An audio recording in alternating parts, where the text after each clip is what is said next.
We made it to Friday. Woohoo! Welcome to First Things First. I'm Jenna Wolfe. That's the Hall of Famer, Cris Carter. This is Nick Wright. We have a great show today. Ice Cube is going to join us here on set. Ice Cube. There we go. Is going to join us on set.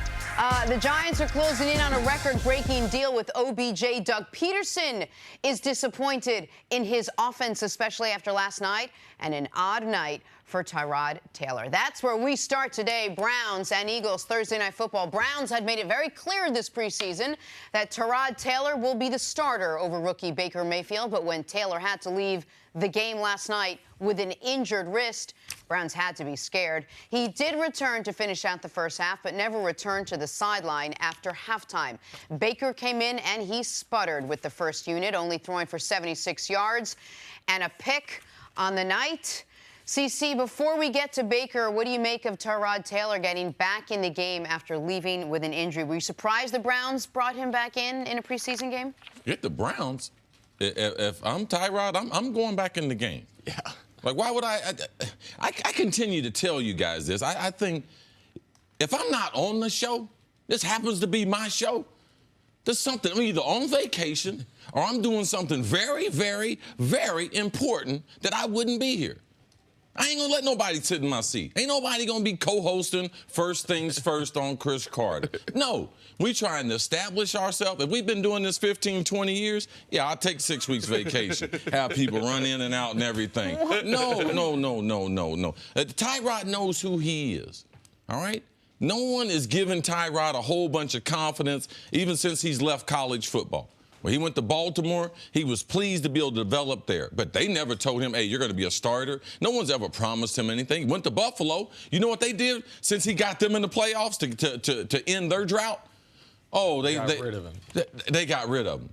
Tried to get rid of him while there are certain players in the NFL, they know who they are. They have great perspective, great insight. They don't think they're someone else. He knows that kid, Baker Mayfield, the first opportunity is going to get in there.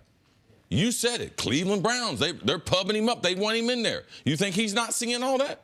Why would I give him the chance? If I'm not hurt, if I don't think I'm going to hurt the team, I'm going back in there. There's more work to be done, and that's why you saw him immediately get his helmet from the training staff and immediately place himself on the sideline with the coaches to let them know I'm available to go back in and do my job. That is the mentality, especially of someone who is a journeyman and someone that can be replaced easily by Baker Mayfield. No, Tyrod did the right thing. That's what I would do that. I would do that even late in my career.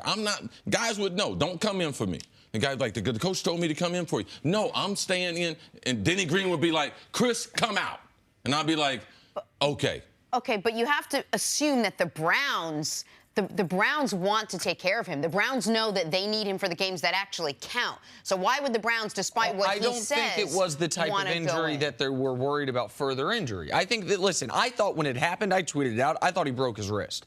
I thought there was a fracture in his wrist. It bent funny to me. I was devastated for him. People were going to amputate his arm. But football players, we have to play. When you're when you can lose your job, all right? Like, he knew he wasn't injured. But he's already been named the starter, so why would he lose his job? Hold on a second. Wait, let me do this real quick. Because if he had a broken wrist, though, he wouldn't have been able to go He wouldn't have been allowed. Of course. They wouldn't have given him his helmet. No. They would have removed that variable from him. Exactly. That's the point I'm making, is he's on the sideline. At first, right after he goes down, players start calling over the training staff. He hops up and runs. They then take him into the locker room, assuming to do an x-ray. They realize he does not have a broken wrist. And then exactly what you're describing is what I think happened, which is that he said, no, like, I can't. I have been named the starter, and I am the starter in name. But I also don't just have a first-round pick behind me. I have the #1 overall pick of the draft behind me, a guy who you, I think, very intelligently yesterday pointed out the team on its Twitter account is putting out, letting him goof on the GM. Like, as much hype surrounding this player as anyone in the draft. I cannot get Wally pipped here. Like, that's not going to happen to me. It's going to happen to him eventually in the pregame. I think Troy Aikman mentioned it, that Tyrod's the 29th starting quarterback for the Browns in the last 20 years or 10 years, and pretty soon Baker's going to be the 30th. We all know, is Strahan that said it actually, that eventually Baker's going to take over. This is a unique situation because in the meeting before the show, our producer Keta said, you know, for the vast majority of starting quarterbacks, if you have any type of injury in a preseason game, no matter how minor, your coach isn't letting you go in. Totally agree. Right. This is an outlier situation. And those quarterbacks know they don't need to go in because they have solidified their position not only with the coach but with the organization. And is this, so the only question would be, in your eyes, something like this, did the Browns, was he at further jeopardy for further injury by going back in the football game? What difference does it make if they're going to put the kid in anyway? Like, I mean, football players, other players play with nicks and bruises and bumps. That's what he had. Once they got past, is he injured or not, we know what the inevitable is, all right? Baker Mayfield is going to play. And as a veteran player, you would be naive, not being aware of what's going on around you, if you would think that, you know something, I'm just going to let him play the rest of this 3.5 quarters of the game. That would not be a good professional move. And now, I don't expect people who watch football to understand that mentality, but Tyrod has the right mentality, and the coaching staff understood that. And I said yesterday on the show that one of the reasons I was excited to watch yesterday's game was Tyrod has done everything in his power to hold off Baker. Because Baker's played up until last night, he played well in the first 2 preseason games. But Tyrod hadn't made a mistake yet. Tyrod was 75% of his passes, led the team on scoring drives. And we mentioned yesterday that, barring injury, Tyrod was going to be the Week 1 starter, but the narrative could shift with a bad Tyrod Taylor game and a great Baker Mayfield game. It could have really shifted with a Tyrod Taylor game where they haven't scored points and he gets dinged. What would the question be if Tyrod had not come back in? What would the first question starting the show be? Right. Is Baker Mayfield now going? And you know what Tyrod did? He removed that question by coming back into the game. Except that Baker did come out in the second half and didn't play well. He actually had probably one of his worst preseason poorer games, that he's had. But he doesn't know that going into it. Correct. He doesn't. Except that he has, I don't know, he has the notion that he's the starting quarterback, plus the general manager who has a history of when he makes a Baker declaration. Mayfield does not have that notion. No, Tyrod Taylor does. Tyrod does not think that he is like a starter. He thinks, I'm a guy that right now I'm actually just driving the car. He can't think that he's a starter with Baker Mayfield being the #1 overall pick.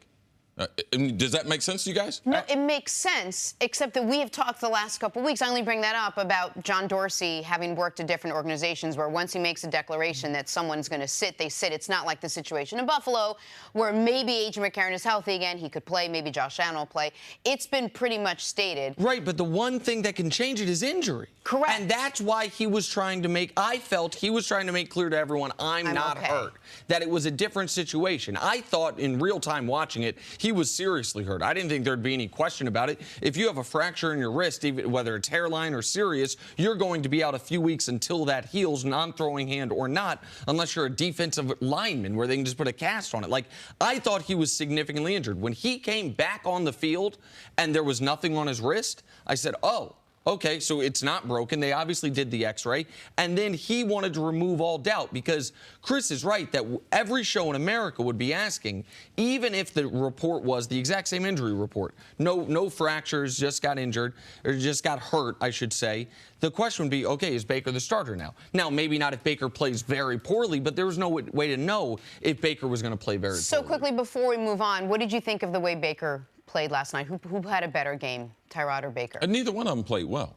Their offense, they sputtered. The best player on their offense, I thought, was Carlos Hyde. Yeah. And you can see he's a quality running back. He's going to add a lot to their offense. They need another wide receiver.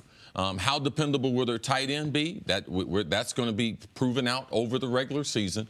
He wasn't creating a lot of separation. Very good athlete, good prospect, good project. But Jarvis Landry is not enough from a wide receiving threat. They need Josh Gordon. They need someone else to be able to step up so we can look at the quarterbacks and be like, no, this is a football team. As an offense, they didn't play well. All right? That's how you get 5 points. All right, there's no way you can leave a game with 5 points unless you're playing against the 85 Bears, Ray Lewis, and the Ravens, and be like, hey, I'm happy.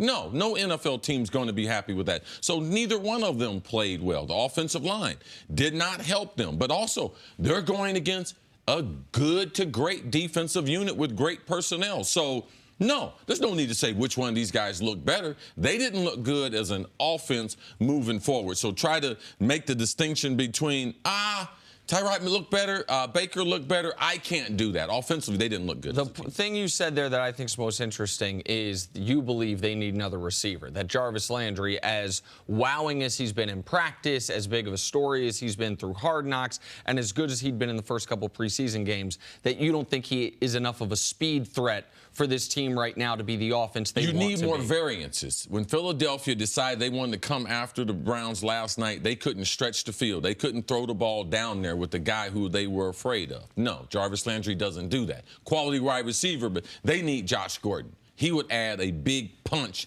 to their lineup. Best player for the Browns yesterday was Myles Garrett, and we'll talk more about him later. He looked like the guy they drafted, different guy they drafted #1 overall a year ago. And then speaking of receivers, Dez Bryant's name is back in the mix. We will talk about that as well. But coming up on the other side, are the New York Giants on the verge of a comeback season for the ages? That's next on First Things First. Fox Sports Golf host Shane Bacon here, and with summer winding down, I wanted to tell all First Things First listeners about an exclusive offer from teeoff.com.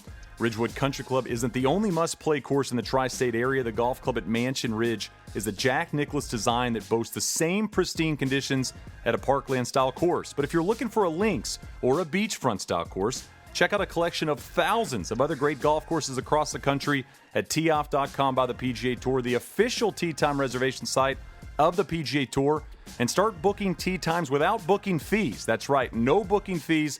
Every course, every tee time. Plus, as a valued listener to the Clubhouse podcast, that's my podcast, you'll get to save an additional 25% on deal times with a single-use promo code TEEOFFBACON. And if you like this golf stuff, come on over and give my podcast a listen. The Clubhouse with Shane Bacon. I talk about golf. I have guests that like golf. It's pretty golfy. I just said golf way too much. That's a lot of golf. The Clubhouse with Shane Bacon. Listen to it. All right, back to the show. Moving on to Odell Beckham, who some could say has had a quieter preseason than I have, and I did literally nothing. Odell has flown so far under the radar, the Giants are finally closing in on a contract extension. Two sides progressing towards a record-breaking deal for the young receiver. Hearing this could actually get done by the start of the season. And Nick, I'm sure makes you happy that his hair is as yellow as ever. It's almost white now, yeah. Cece, how important is it to get OBJ's record-breaking deal done by week 1? I don't think it's that important. I think that right now both sides realize that they want to be together.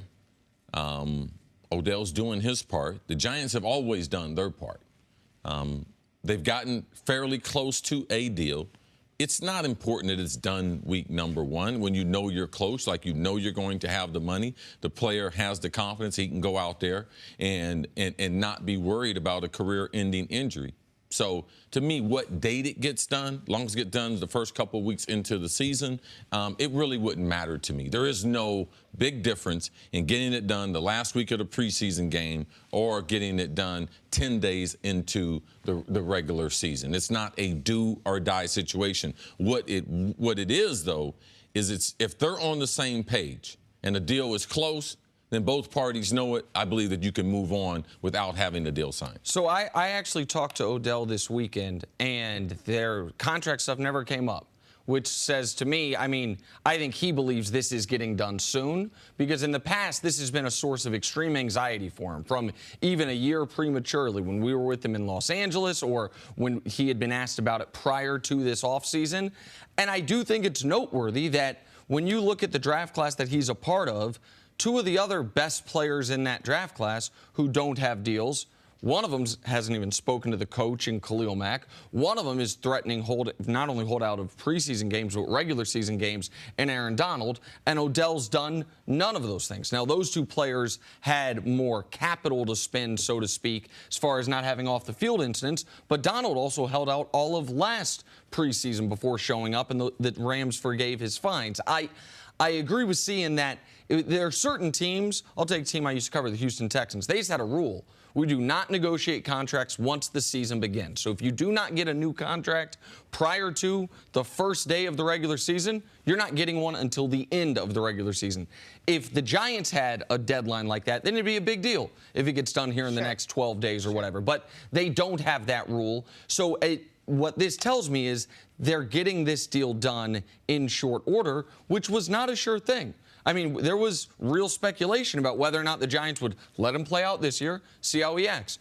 Put the franchise tag on him, see how he acts. Like, they had the ability to control him without any long-term commitment, have a year-to-year control over him for the next 3 seasons. And I know Coach Mangini talked about how that could be attractive for the team. He's getting $9 million this year. Right. Now he's probably going to come close to doubling that. It wouldn't have, in my eyes, been the right thing to do with the best player on your football team, but it was an option to him. They're not going that route, which I believe to be best for both parties involved. All right, so if things are good and Odell's going to be there and he's happy and you're calling him one of the best players on the team, if not the best player, you have Saquon Barkley, who will probably come back from that hamstring snag and be back. How good could this offense be, CC, this year? That offensive line, I still believe that they can't be a top 10 offense because of the offensive line. I believe the offensive line holds them back.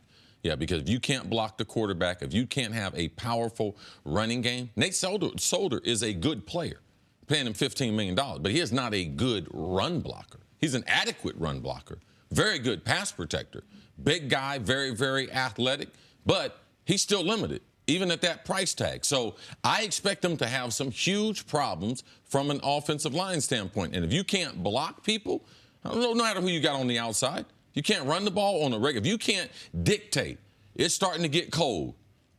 You can't dictate when we're going to run, it becomes a problem. Until they prove that to me, I just think they'll be a middle-of-the-pack offense. So you think the offensive line's far worse than I do. I think the right side, the right tackle position. No, I know the offensive line. I'm not guessing about that. Then you know something about Nate Solder. They don't, because they don't think Nate Solder's a middle-of-the-line blocker. Go ahead.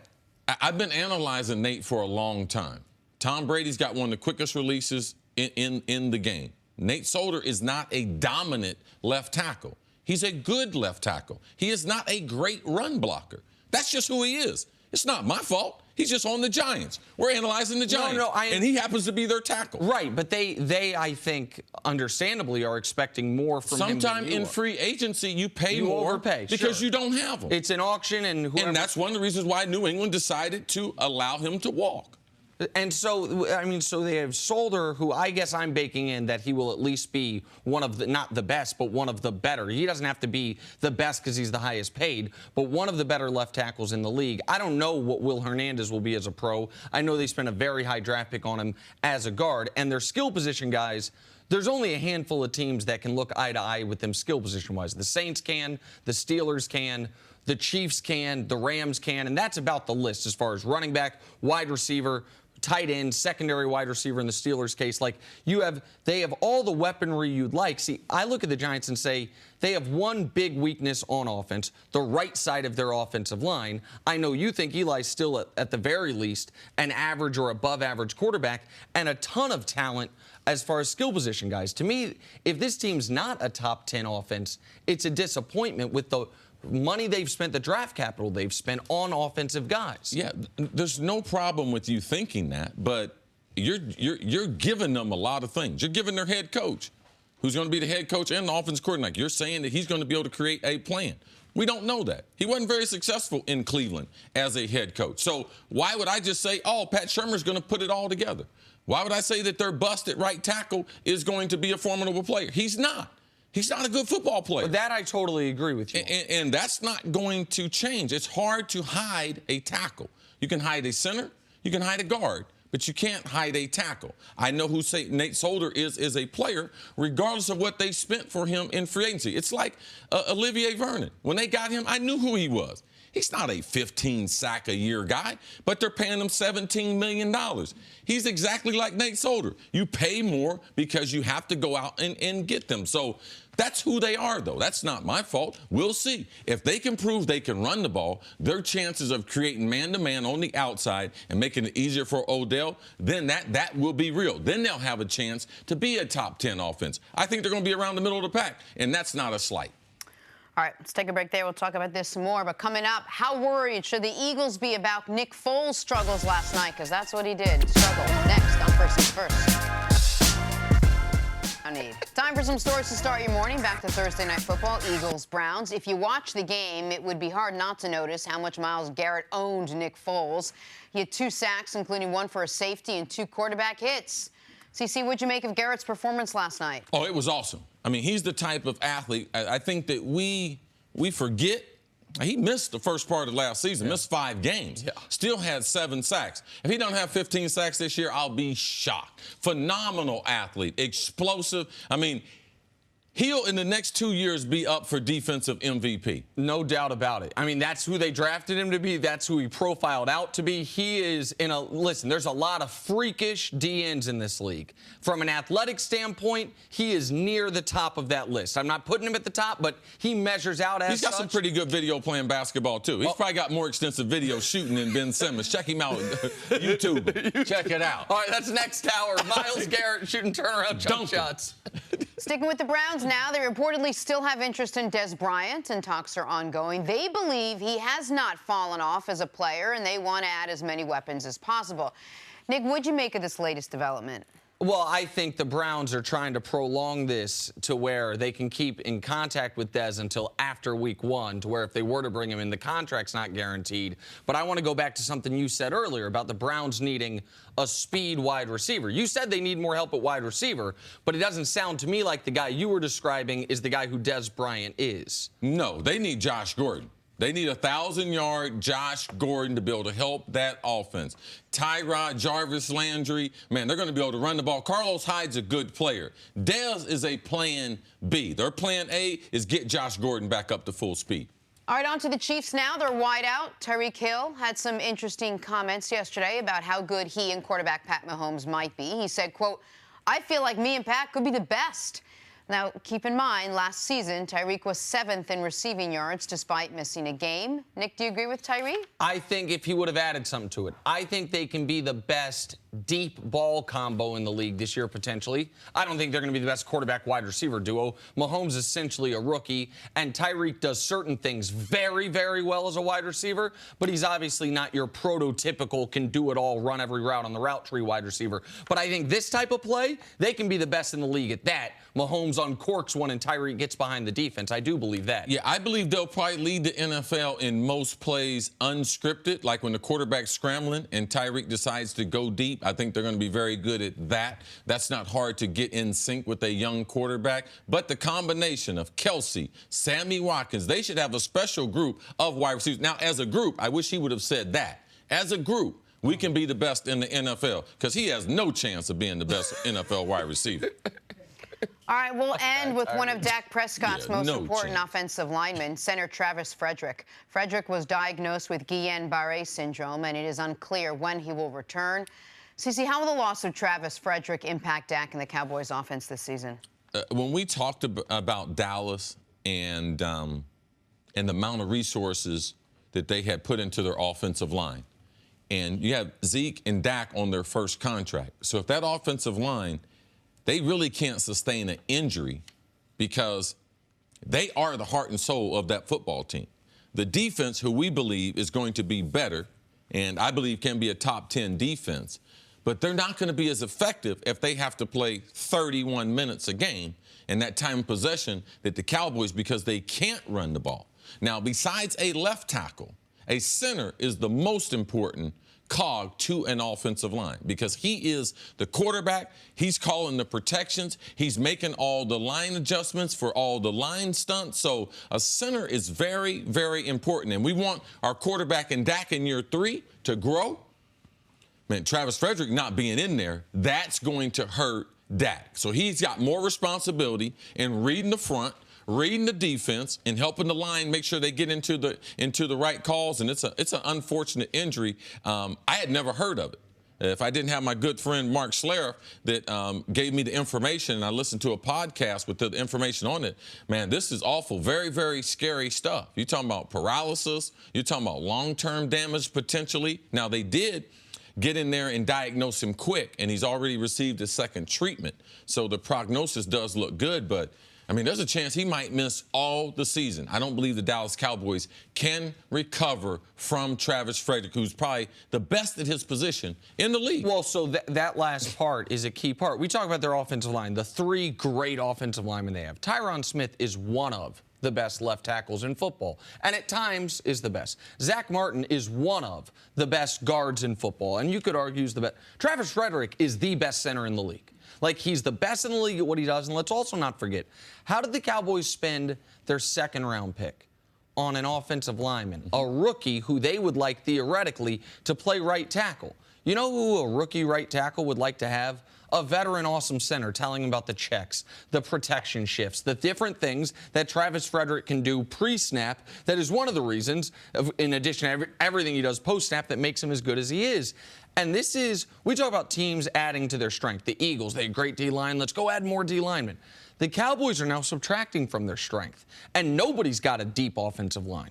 That's the thing, is you want to have a deep D-line. Like, I don't know there's a team in the league, no matter how good your starters on the offensive line are, where it's like, oh, we lost an offensive lineman. We got another great one to come in. Like, there's not That'd enough. be a good question. Who has the deepest offensive line? Who's got the best backup guards in the league? Like, it doesn't exist. There's not enough right now human beings coming out of college football that know how to play the position well, to where we have a lot of teams that have 2 quality offensive linemen, 3 quality offensive linemen. The Cowboys were in a great position because they had 4, maybe 5. Yes. It's not because they had 8. And so this is a big deal. It's a really big deal for a team that we said, what's the path for the Cowboys to getting back to the playoffs? The best offensive line in football is the first thing we always say, and then Ezekiel Elliott. Now, Zeke's a special enough running back. He doesn't have to have a great offensive line to be effective, but it sure as hell helps. Where they miss Travis Frederick, too, in the passing game is him getting out on the screen passes. Typically, the center is the guy to get out there, and he's a great athlete, very, very smart player. So Zeke can be effective in the passing game, but I believe he will be effective in the running game because the center's ability to be able to block at the line of scrimmage, and Travis can get up to that second level, and that's the reason why he's the best. It's not because he's the strongest, the fastest. He is a combination of all those things, and until he gets back in that lineup, until he gets back to full strength, because there's a thing with strength, weight loss involved in these issues that can be very, very troublesome for a professional football player, let alone just a regular person. All right, let's get back to last night's game between the Browns and Eagles, a little Thursday Night Football. Carson Wentz did not play. Nick Foles did, sort of. Not the Nick Foles we came to know and love in last year's Super Bowl. This Nick Foles turned the ball over 3 times in the first half, was sacked 3 times, stripped for a fumble, and down for a safety. It was reported last night that Peterson was disappointed in Foles' performance. Peterson claims he was disappointed in the entire offense, not Foles specifically. Here is Nick Foles after the game. I know that this game's a process and that I've played this game my whole life, and I haven't always played great games. There's times where these are the toughest ones where you just have to keep battling. It really shows you what you're made of deep inside. And I was going to keep firing it no matter what. I mean, I didn't want to throw any more picks, but I was going to throw another one. I was going to keep firing the ball. You can't play with fear. I didn't play as clean as I wanted to, but I know that knowing me, knowing this team, that we're going to learn from and move forward. There's a lot of great stuff to learn from this game. It's an emotional game. It's not fun playing the way I did. It really hurt us tonight, but I know that I can improve and I will improve. CC, this is just the preseason, but how concerning was Foles' struggles last night? And not concerned. That's why Nick Foles is not a starter, because he's not consistent. You guys asked me last year in the last quarter of the season, Nick Foles, man, you guys worry? This is who Nick Foles is. Backup quarterbacks, they're not as consistent. They don't throw the ball as much. They don't make as good of decisions. They will turn the ball over. They are prone to interceptions in bundles. That's who Nick Foles is. Nick Foles caught fire NFC Championship game against the Vikings. Great crowd support. Man, he had some receivers make some plays. He made some throws. And in the Super Bowl, where he dueled with Tom Brady. But Nick Foles was not great last season. Let's not forget what really happened. So, no, I wouldn't be surprised. But I do like Nick Foles' attitude that he realizes this team, needs to support the quarterback, and he can win even though he doesn't play great. And I like the fact that, because he wouldn't have been this way early in his career. I was getting ready to throw it. I'm going to throw it. I don't know if they're going to catch it, but I didn't want to throw another pick. But I like that part, because that's the part, because he knows that his players and the coaching staff, they have confidence. Most backups, they don't have confidence in them. So Nick Foles, no, I wasn't alarmed. No, I wasn't. I didn't leave the game disappointed. Did he make a couple mistakes with the football I don't want my veteran quarterback to make? Yes. But this is the way backup quarterbacks, and this is the way Nick Foles will play. If he was a starter for Philadelphia, you can get used to 5 or 6 games just like this. This is what I thought I was going to see when I said the Eagles can't win the Super Bowl. When Carson Wentz got knocked out, I thought they had a typical backup quarterback. I thought Nick Foles was going to be the guy he had been the last few years. And you can't beat good teams with quarterback play like that. They had a I don't want to say fortunate, they had a great defensive game in their first playoff game when Nick Foles didn't play this poorly, but played really poorly. And then what you're saying is absolutely right. Like, we saw the moment it happened when he caught Alshon Jeffrey down the sideline in the NFC Championship game.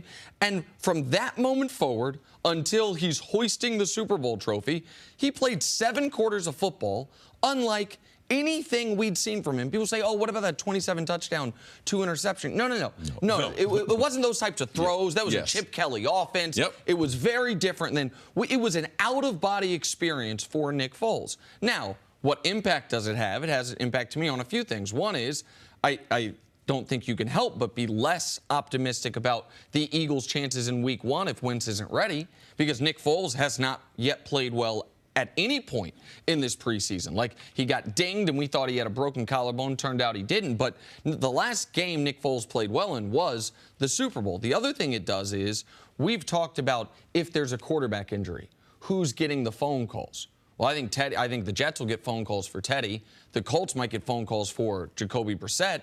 I think the Nick Foles trade market has cooled substantially for a team if there's a quarterback injury based on where he was after the Super Bowl, where he is right now. But I maybe erroneously thought that Nick Foles had recaptured something. When you play that well on that stage, I think being confident is a huge part of being a pro athlete. Nothing could imbue you with more confidence than winning Super Bowl MVP, outdueling Tom Brady. But he went right back to we've seen a lot of Super Bowl MVPs like Nick Foles who went right back to being normal.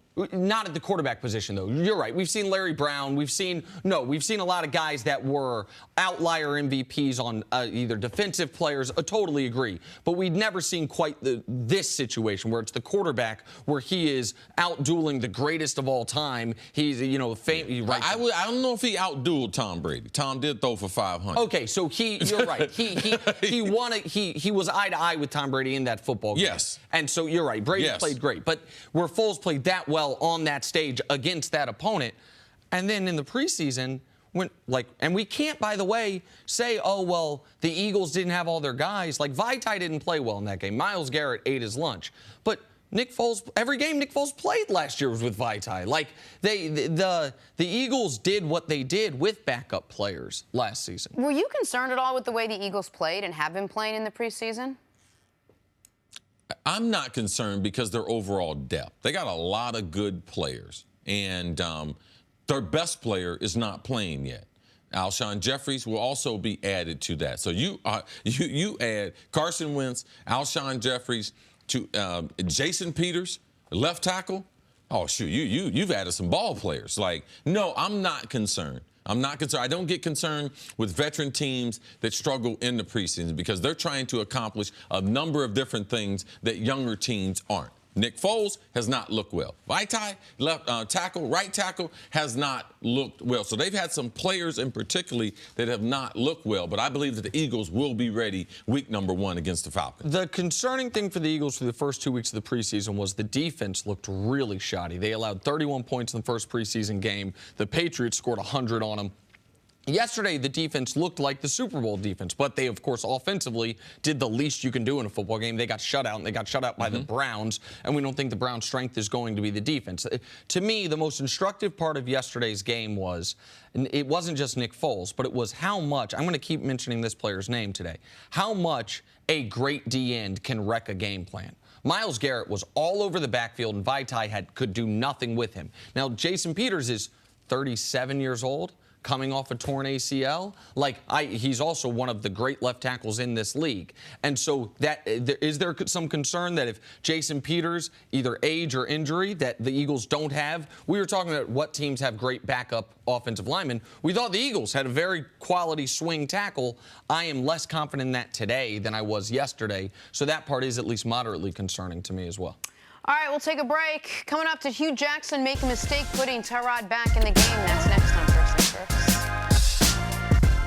Welcome back to First Things First. Super Bowl champ Cris joins the show. What up, man? Good to see Hey, you. Cris. Hey, Jenna, how you How's doing? it going? I'm good. Doing pretty good. Awesome. All right, so the Cleveland Browns have been telling us all preseason that Tyrod Taylor is the team starter. So when Taylor fell, bent his wrist back, left the game, and then came back, people thought he'd be done for the night. He did return to finish out the first half, but never came back out to the sideline after halftime. Baker Mayfield did come in, sputtered with that first unit, only threw for 76 yards and a pick on the night. All right, Cris Caney, we're going to get to Baker in just a second, but first, what was your reaction to Tyrod coming back in the game after hurting his wrist? Well, it felt like a player that wanted to get back out on the field. And I think Tyrod understands the inevitable that at some point Baker Mayfield is going to replace him as a starting quarterback of the Cleveland Browns. I mean, this is something that's obvious. When players are in the NFL and you see guys Have you ever been in this drafted- position?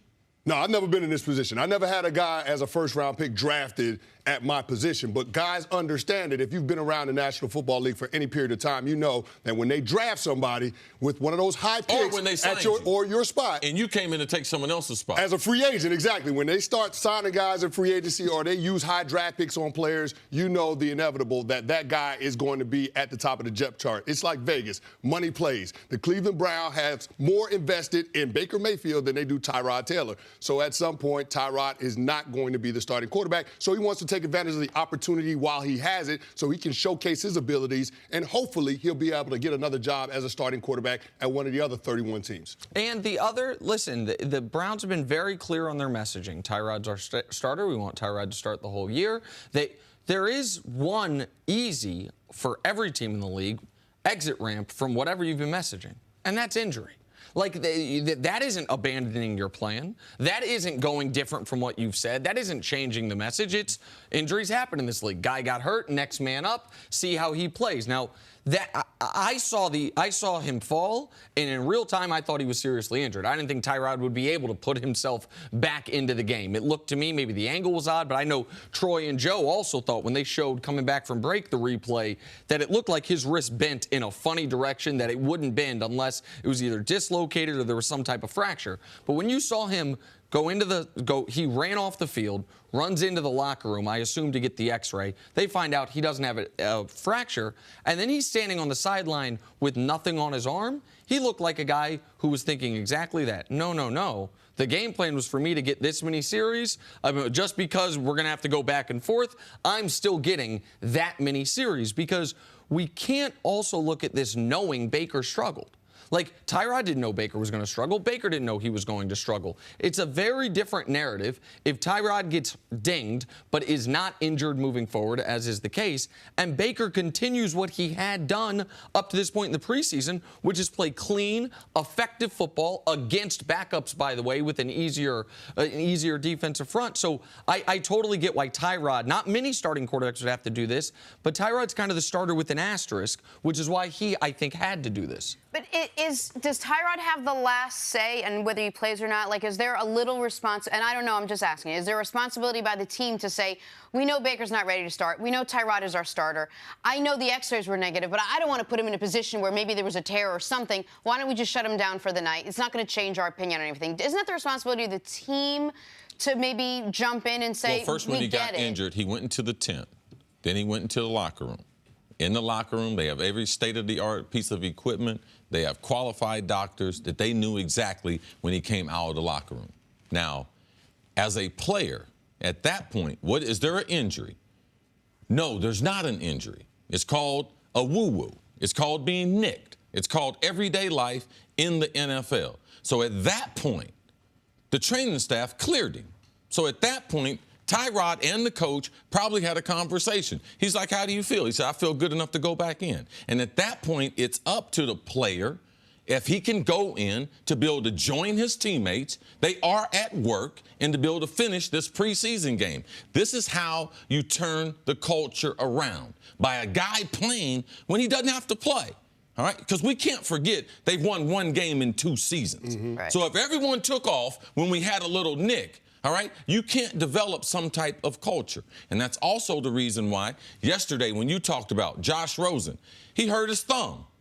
Right? What'd you say, Nick? That that's gonna happen during a game, and he's gonna have to play the very next play. That it's that in an odd way for him, that injury was actually a good thing because it gives him some experience of playing after how many times a year we see a guy bang his thumb on somebody's helmet? Like, Right. that's a real thing. Tyrod has no history with the Cleveland Browns and with the players. Yeah. You know how you develop history? You know how I trust you? See you in there. Yep. See you battling with me. That's how I develop trust, not just because you're on the team. So this is why you must have training camp. It's why you must have preseason games. And Tyrod did the professional thing by going back in there and joining his teammates and trying to continue being the starting quarterback for the Browns. And CC, I think you make a point when you talk about guys trying to make themselves available even when they're working through nicks and bruises. That's good for the other 52 guys on the roster. But when you talk about the starting quarterback, that cat is a little bit different just because you recognize the hopes and dreams of the franchise.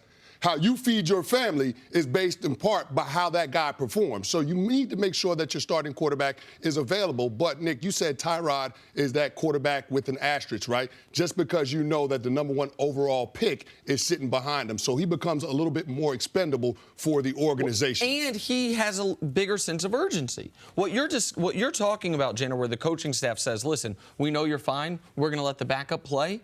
I think for the vast majority of teams, I don't want to go through all of them now, but for the vast majority of teams, that's exactly what would happen. Like, there's Aaron Rodgers, for example, doesn't have anything to prove to his teammates, and he's the unquestioned starter. If he gets nicked at all, even if he goes in, he's fine. Once he comes out of a preseason game, he's not going to go back in the preseason game. But Tyrod has, of all the quarterbacks in the league that have been declared the Week 1 starter, his hold on the job is the most tenuous. He's the one with the biggest asset sitting behind him. Like, he's the one also that is newest to his team. Like, at least Josh McCown, for example, was with the Jets last year, and Darnold was the 3rd pick. Tyrod wasn't with the Browns, and Baker was the 1st pick. And of all the rookie quarterbacks prior to last night, Baker's played the best. Baker's played really well in this preseason. So for all those reasons, Tyrod doesn't want to be Wally Pips here. Not in the preseason. But when I got cut by Buddy Ryan, I went to Minnesota, and I was trying to learn the offense. They had Anthony Carter, Hassan Jones, both of them established wide receivers, Steve Jordan, a great tight end. About the third game of the season, we went to Philadelphia. Anthony Carter hurt his hamstring in warm-up. They said, Cris, are you ready to go? I was like, yeah, absolutely. Look it up. I think I went for 160 on Monday night. And after that, it was a wrap for Anthony Carter. His career in Minnesota was totally marginalized. That was one of the worst days of his career. And that was the day that he happened to just get a little nick on his hamstring and couldn't go on a Monday night. So I don't like to be disingenuous on TV. And I never recommend something to another player that I wouldn't do. So I understand why Tyrod went back in there. I understand why he came out of the locker room. I understand why he grabbed his helmet, because his professional career is in the balance. And it's just so easy, and it's not really responsible. People say, the coaches should have kept him out. No, Tyrod did the right thing for his career. Well, and the people also, I think, when you're talking about Tyrod's career, even if you're watching saying Tyrod knows that he's not the starter in Cleveland next year. But that doesn't mean he's not the starter somewhere next year. And when I thought I overreact to things. I thought he broke his wrist. And so I saw it, and I thought, and I know I'm not the only one. I think Joe and Troy thought he was seriously injured. A lot of people thought he was seriously injured. In my head, I do the whole thing. And I'm like, man, Tyrod, not only is Baker now the starter here, but who's going to pay Tyrod to be their starter going into camp next year. Like the whole trajectory could be different. Now, no matter how long he's the starter in Cleveland, he has the ability to show the other teams in the league, I can be a starter for you. And I think we're getting a little ahead of ourselves because Tyrod could have a great future as a part-time starter in Cleveland. He could win Dorsey and them over this. Say, you know something? We're not paying him that much money. Let's keep him here with Baker. Him and Baker have something together. And when you go out there and you play in preseason games like that, people in the front office, you can win those people over. But saying, you know, man, let's keep him here. Like, he can be a foundational brick to getting this whole thing turned around in Cleveland. You don't have to go somewhere else. He could be right there as a foundational player, backing up Baker Mayfield once he becomes a starter and being a great support system for the Cleveland Browns and getting that culture change. And CC, I think he's well on his way to being able to help Hugh Jackson and John Dorsey do that. Just from watching the footage from Hard Knocks and seeing how everybody responds to him. You know, Tyrod Taylor is one of those consummate professionals, making sure he's the first one in the building and the last one to leave, trying to set the example for all of the young guys, trying to teach Baker Mayfield the process and what it means to go about your business as a quarterback, being able to understand the game plans, the playbook, week in, week out. Those types of things are tough for young guys to learn if somebody's not teaching them. But Tyrod has already shown a willingness to be that guy to show all of the young players that. And Hugh Jackson, he's earned his trust, and I think that's the biggest thing. When you start talking about your starting quarterback, that him and the head coach have to have that relationship where they trust each other, and I think that's why Hugh, in part, let him back in that game last night. All right, Chris, thanks. Stick around. Coming up, could Deshaun Watson challenge for the MVP this season? That's next on First Things First. Back here, First Things First with Chris Canty. You know, Canty, only one of us out here had the Texans winning the Super Bowl last year. I'm not naming names, and that was because of their dynamic quarterback, Deshaun Watson. No, it's because they were on Hard Knocks last year, and I think every team that's on Hard Knocks. You fall in love with them every time. Yep, that's it. I got Sucker! Watson was outstanding before his ACL injury, ending his season last year, as was Carson Wentz, who was leading the Eagles to the league's best record before tearing ligaments in his knee. Both are looking to have bounce-back years in 2018. But, Chris, how hard is it to bounce back to form for these guys? Well, it's going to be really hard. I think Deshaun Watson will have an easier road just because he has experience with that same injury. He had it in college. So you know what it is that second time around to go through the rehab and what it's going to take and the timeline to where you're going to start feeling like yourself. But you have to understand you're working with a new body. And so I think for Carson Wentz, that will be the biggest adjustment for him. And you can point to the clips that they showed of him working out in the pregame routine where he slipped and he stumbled a little bit with his footwork that he was working on, simulating being in the pocket and going through his progression. So I think there is a little bit of a learning curve when understanding how to deal with the rehab of this injury. And more so, it's the mental state that you're in. Just making sure that you understand that it's not going to be an overnight result in terms of being able to be back to where you were when he injured that knee in Los Angeles back in December. So I think that both guys are in a good situation. Deshaun Watson has a good complement of skill position players that will be able to support him. When he returns, he'll be able to get the ball in those guys' hands, let them do the heavy lifting on the offensive end. And then Carson Wentz, of course, has Nick Foles, a Super Bowl MVP, as his backup, so there's no need to rush right there. If anything, the coaching staff is going to have to slow down Carson Wentz because he's going to be in a hurry to prove that he is one of those quarterbacks that merits MVP consideration, especially when your backup has that level of success. Yeah, I think great observation. I think you saw some of the same things that I saw from last night because I thought the video of Carson Wentz before the game that Troy Aikman and Joe Buckingham talked about was very impressive. I've seen a lot of quarterbacks work out, but I think that when we think about quarterback injuries, we don't think about Carson Wentz, how strong he is. Like, look how powerful his legs are. He's a mobile quarterback. He is a great athlete, not a good athlete. He's got a big-time arm, and his lead leg, not his back leg in his throwing motion, was the one that was injured. If it was his back leg, the one he was pushing off of, no, because your front leg in throwing the football just helps you more guide the ball. Your back leg helps you push off and go with it. So you'd be more concerned about his ability to recover from this if it's his right leg? Yes, it would be a little slower. Now, we're still 9 months from inside of 9 months from when he did injure, which you said, Canty, in December. But He's a powerful athlete, and you can see that he's so far advanced in his workouts. The only thing that he hadn't had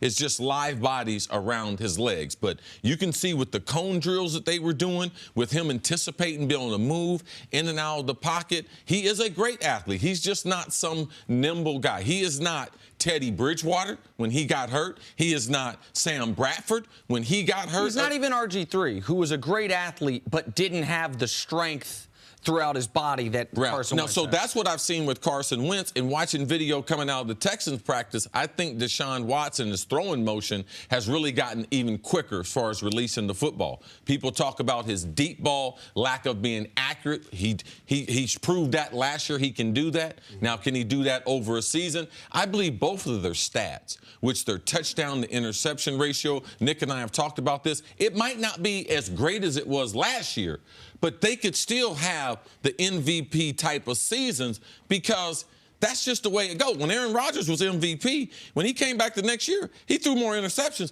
but he was still on a level that you would consider him. You see that in Brady year in and year out. Well, so that I think right there is the key. Bill Barnwell wrote a great article on this. He's one of, I think, the smartest football writers out there, talking about, let's pretend these guys didn't get hurt and say, where do we think they will regress from last year?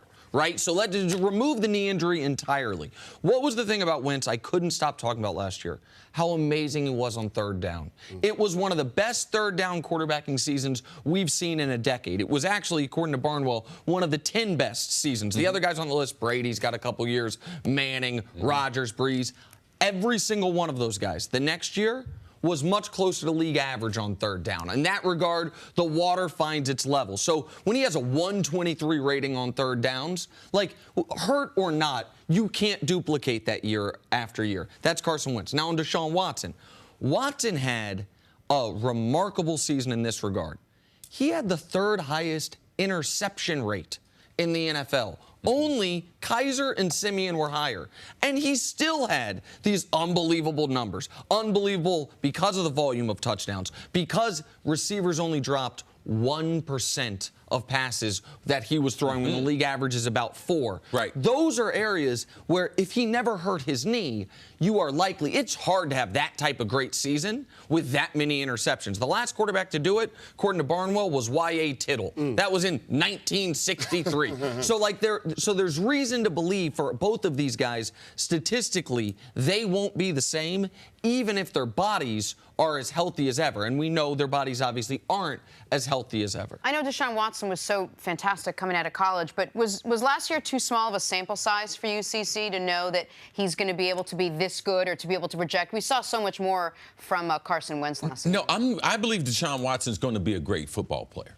It's just a matter of when he hits, and I try to talk to Nick about the difference between the good players and the great ones. The great ones get to their peak earlier. They get to their prime earlier, and they hang in there longer. It's just a matter of when he gets there.